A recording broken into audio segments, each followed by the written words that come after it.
We got a lot of total nonstop action.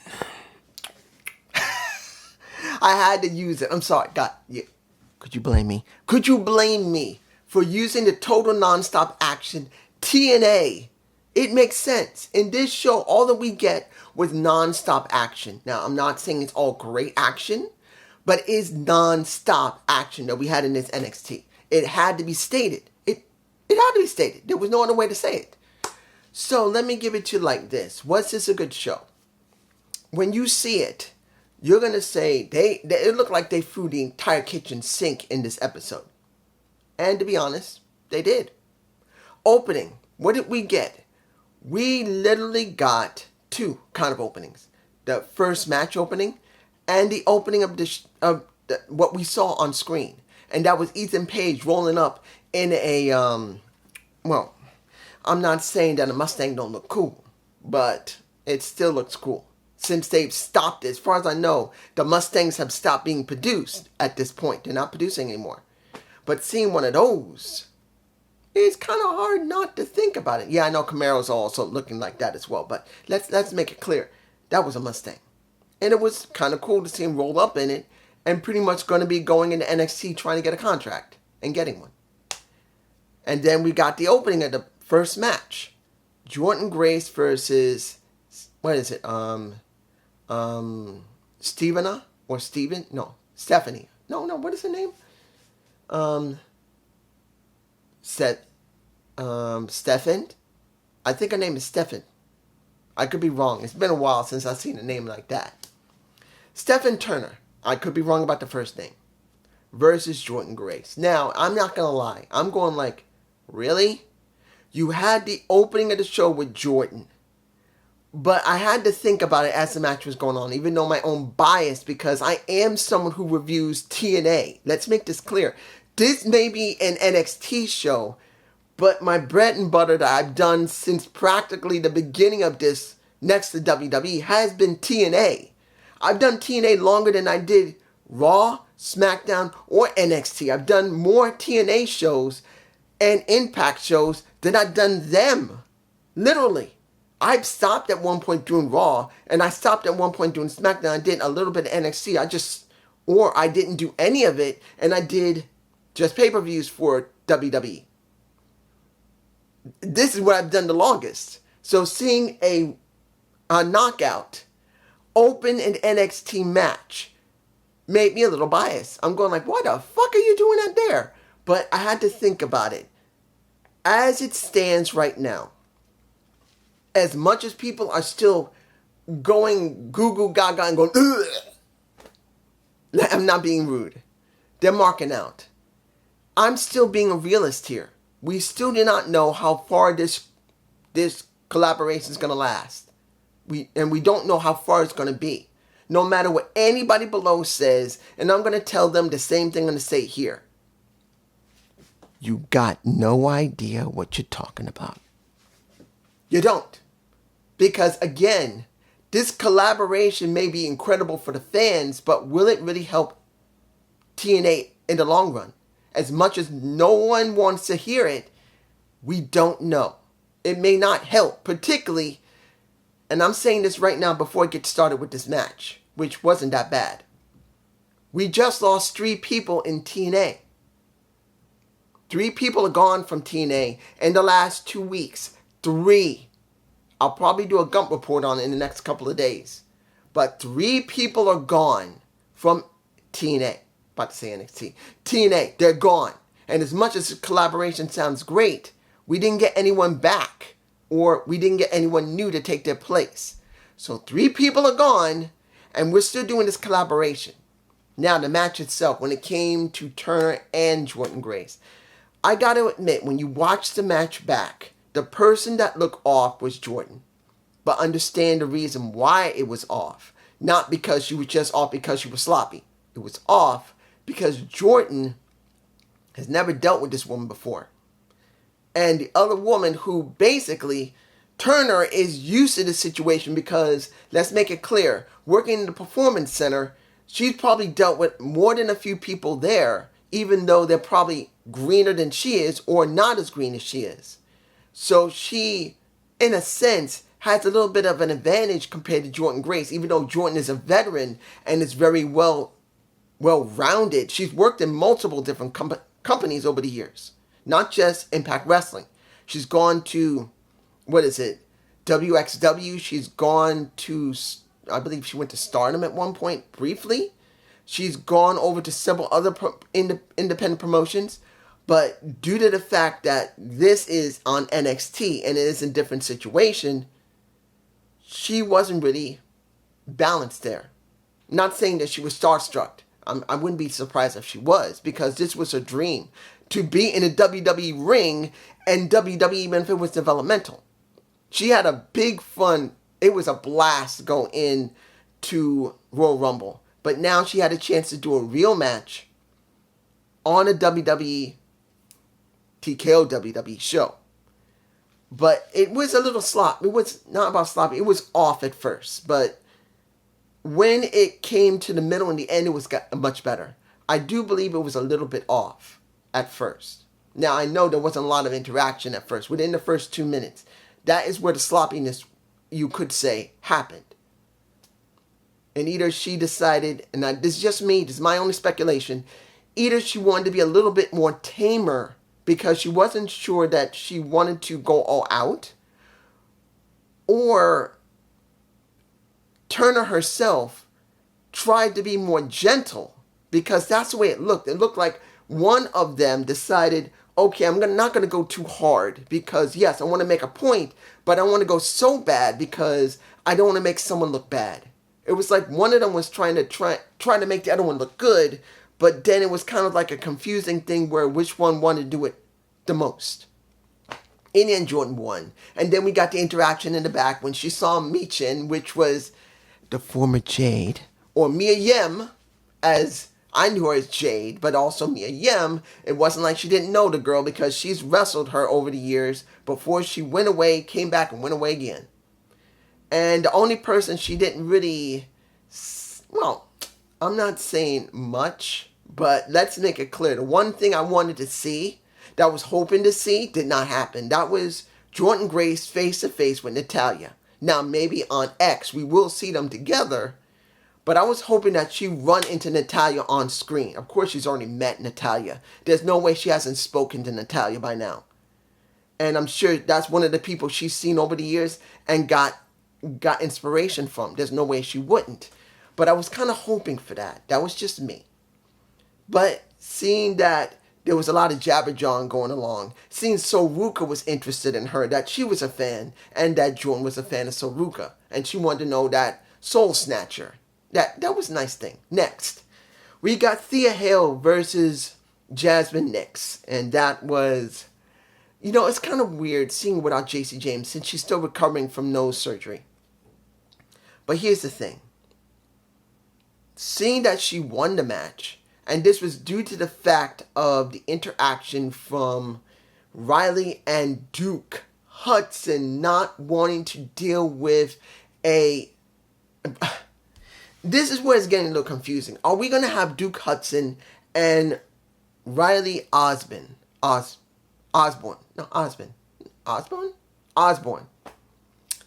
going to be off on their own, and Ridge Holland's going to fill in the gap when they finally leave Chase U?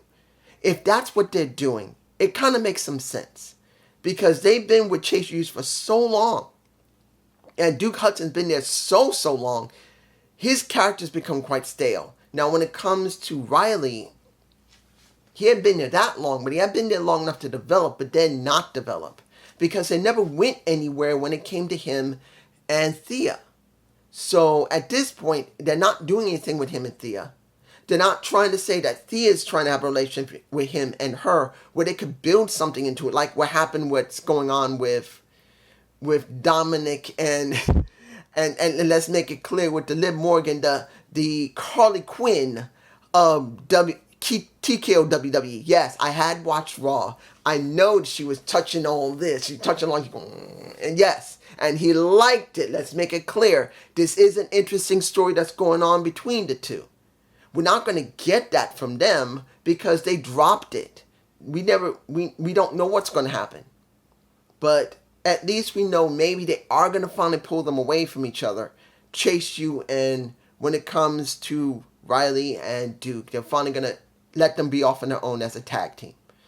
Now, it's kind of upsetting because it is two European wrestlers, and they have a tendency to stick the European wrestlers together.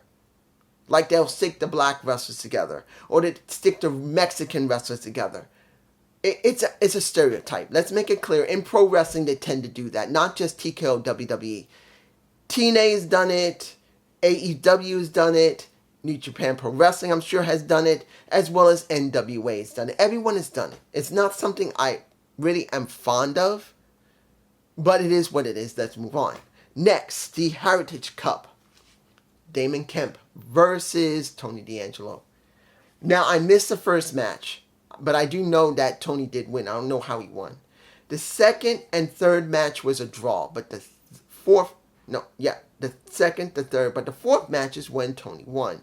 Now, let me give it to you like this. Do I like seeing the D'Angelo family doing these Heritage Cup challenges instead of having actual gold?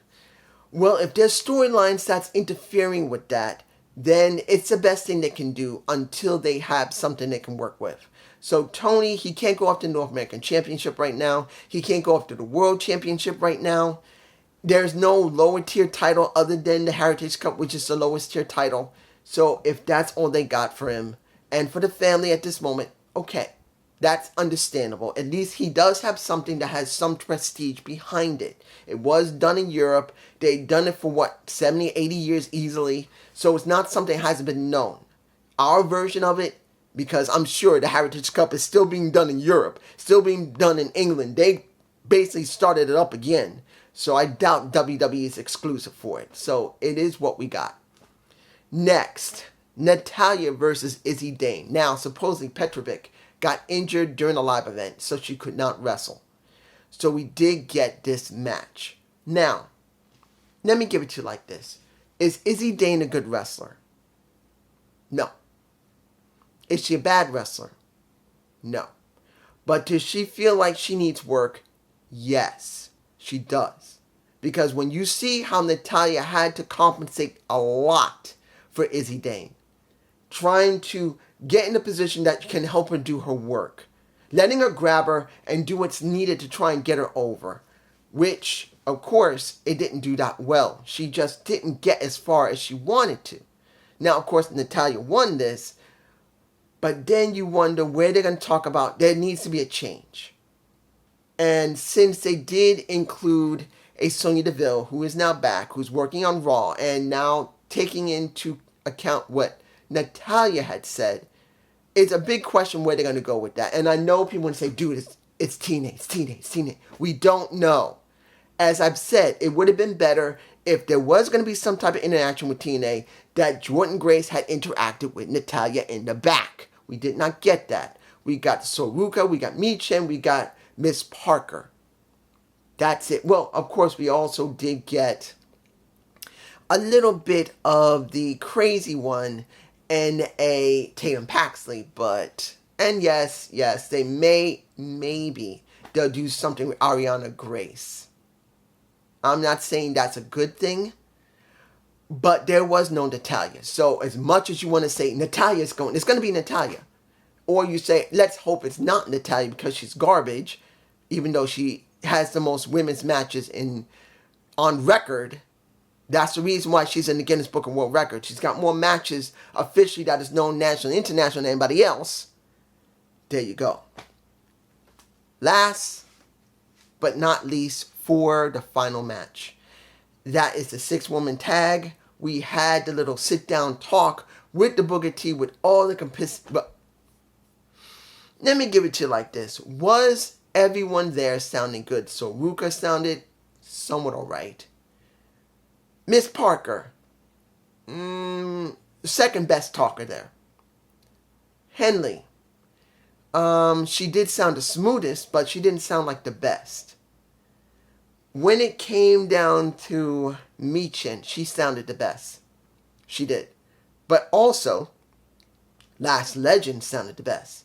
And it's mostly due to the fact of her interaction with Trick Willie. Let's make it clear. Because she had to deal with Trick Willie, She got a lot more time to talk. So the way she used to be, she didn't sound that good. And she does have this type of voice that can get on your nerves. But that plays into her character. And seeing it like this, Mi Chen and Last Legend had the best talk. But once the fight broke out and Soul Snatcher, let's make it clear. Talk about the Soul Snatcher was foreshadowing. I should have realized it when that interaction between Soul Ruka and Last Legend happened. Because when this match happened, and it was not a bad match, it wasn't a good match, it was exactly what it was meant to be. Can they coexist? That is what we got. That is what we got. A trope that the WWE has always done with Vince. And let's make it clear, Triple H has done it. And now guess who done it? It is also a HBK. The Shawn Michaels has done it too. Everyone does it eventually. Can they coexist? You got 6 women. There was no way they were going to do it. And since you had, one good guy. No, what was it? 2 good guys and 1 bad guy. And 2 good bad guys and 1 good guy. Well, good girls, if you want to put it like that. That is what you got. There was no way there was going to be anything but a chaos eventually when it's over. And so Ruka got the pin on Last Legend. That was foreshadowing. I should have realized it when they were talking about that Soul Snatcher. I should have realized it, but I did not. I try not to. I mean, let's make it clear. I enjoy not knowing what's about to happen. I say this again for people who watch and like to leave comments. I don't always like to know what's going to happen on TV. Or pay-per-view. Don't tell me. I'd rather find out. Now, mind you, if it's already been shown and there was something bad that happened, that's something entirely different. But normally, don't tell me anything. I like to be surprised. You can say I learned something and I found out it surprised me in this way or that way, but don't tell me. Now, let's go with what we got in the back. Shawn Spears. We still don't know how far they're going to go with Shawn as well as well, it's actually 3 people. You got Shawn Spears, you got Josh, and then you getting Devon Evans. Now, I'm going to be honest here. Everyone is enjoying Devon Evans. I'm not.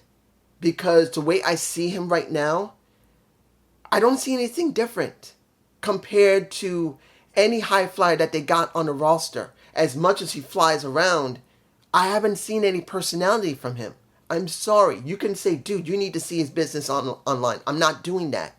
It is the TKO WWE's job to get me invested in him. It's not me having to watch him online. Because remember, as I've said multiple times that people don't understand, when you work for a promotion, all the work you did before means nothing. Because they can make you look like a bitch, like they used to do when they used to be just WWE.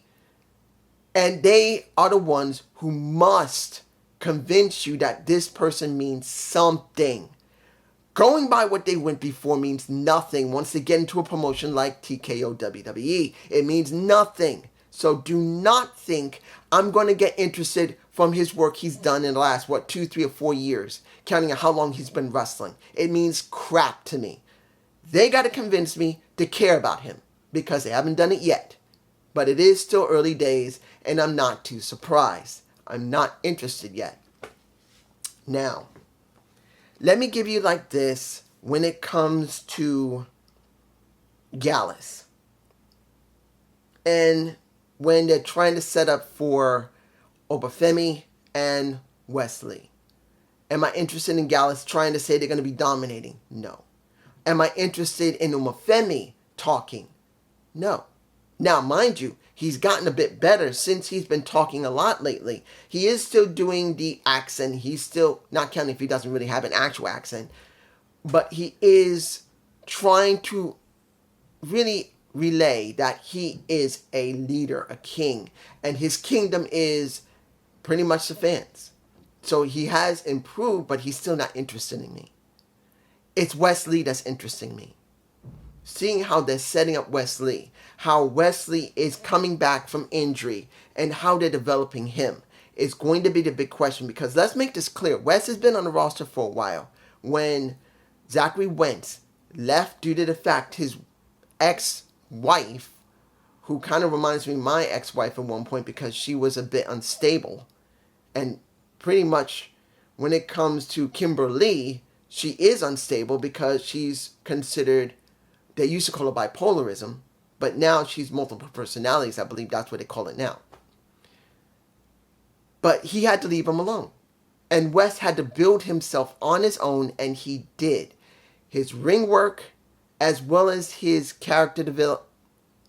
I gotta give you it like this. The character development has been good, but not great. But the way he talked made up for that character development. And that's the reason why he's loved so much. It was about the way he relayed his feelings, even though his character was still kind of one-dimensional when it came to just wanting to prove stuff. Him talking when he did his segments was really good. So that's the person I'm focused on, not just because I love the guy. Because I do. I still believe that Wesley can be very good on the main roster, counting if they believe he's ready. The vid pack for Shayna Baszler and Lola Vice was pretty good. Seeing that they showed a animation of Shayna Baszler breaking someone's face and breaking their ankle did help a bit. You don't usually see it that much. But here's the thing. If she stayed on NXT and started building from there, I would be more invested in her. But from what she's been going... Let's make it clear. On the main roster, she looks like crap. NXT, she looks better.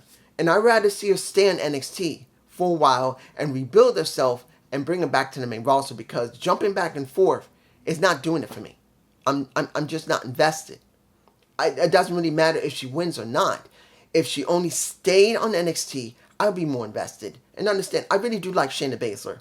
She is right as the first MMA fighter other than Shamrock. I know there's been others next to Shamrock. But as the first female to come in, it has something special behind it. But they dropped her so many times. Now, particularly what's going on in the main roster with Zoe Stark, I'm just not feeling it. I wish they just leave her there and then let Zoe just wipe her out and that she gets re-signed to NXT and just stays there for about 6 months. That would really help. That's what I believe. Final thing I'm going to talk about is the closing of the show with Ethan Page.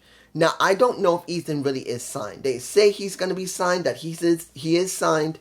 Maybe he's legitimately signed now, but we don't know. There's a possibility that he's signed. I don't know. I would have to go and check the sites. And I did that a couple of days ago just to see about what's going on with Becky Lynch. And yes, if I am considering doing a Gump report and talking about Becky, who is now officially not working for the WWE. She's done. She is not working for the WWE, guys. If you think she is, she's not. There is no contract. JD literally just said it, and I checked around on all the other sites. I did find 1 to 2 sites that did say legitimately her contract has expired on June 1st. There has been no signing at all. She's done with WWE. Now, will she come back? She probably will, no problem.